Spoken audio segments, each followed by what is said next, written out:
Hey everyone, it's Kira here, and I'm going to be showing you how to use Funimate's new depth keyframes that they have added and how to use them. So basically, these are the three I'm going to be showing: 3D depth, pixel, and scatterize.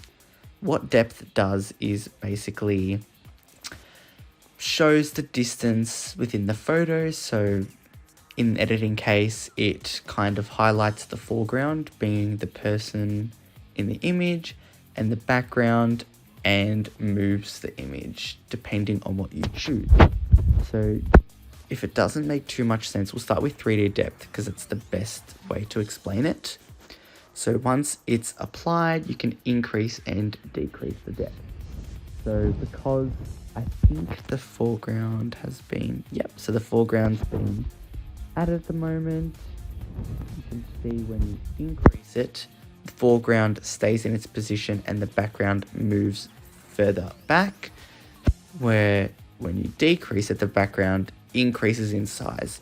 Now the foreground does move a little bit, but the main middle of the screen stays in its position. Fill basically turns off the fillness of the background. So as you can see, with it on, it changes the whole screen. Without, it's very minimal. Next we have camera position, which just moves the directions. So as you can see, this is what happens. It sort of extrudes depending on how much you increase the depth. So this kind of shows that the depth, when it increases, the foreground either stays in its position and the background moves back, or vice versa. That's how you use the camera position. Camera position Z is just where the camera is situated. So if you want it further back or at an angle, you can change that as to how you like. It's different to camera position because camera position is angle. Z is then again depth once again. So it is how far and how close the camera is from the actual image. Look at is then again different, moves very quickly. You can just choose it to a specific point of your scene that you would like to look at. Rotation Z spins the whole image, just like normal rotation Z. Foreground center moves the foreground like I was saying before. And you can also rotate the foreground. And same goes with the background. You can move the background and the rotation of the background.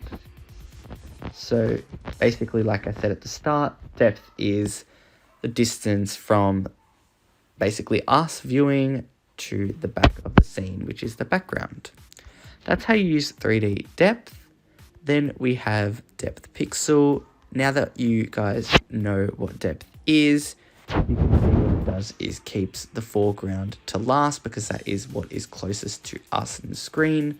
So when you increase it, the background pixelates, then the foreground. So some people like to leave it like this, so you can just see the foreground and it pixelates the background. Just like normal pixel effect, you can also increase the noise and it creates more vertical lines. When decreased, it's quite plain but smooth. There's a lot more lines. And finally, there is depth scatterize, very similar to the one we just showed. This is the back. So you can increase and decrease, so it gives that effect. Also, you can change the angle, depending on what you'd like, and you can reverse it.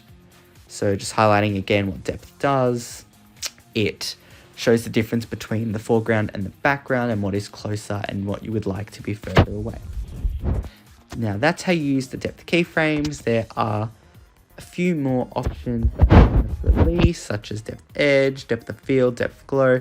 They all have very similar properties, just different effects, keeping the foreground at the front or the background, up to you.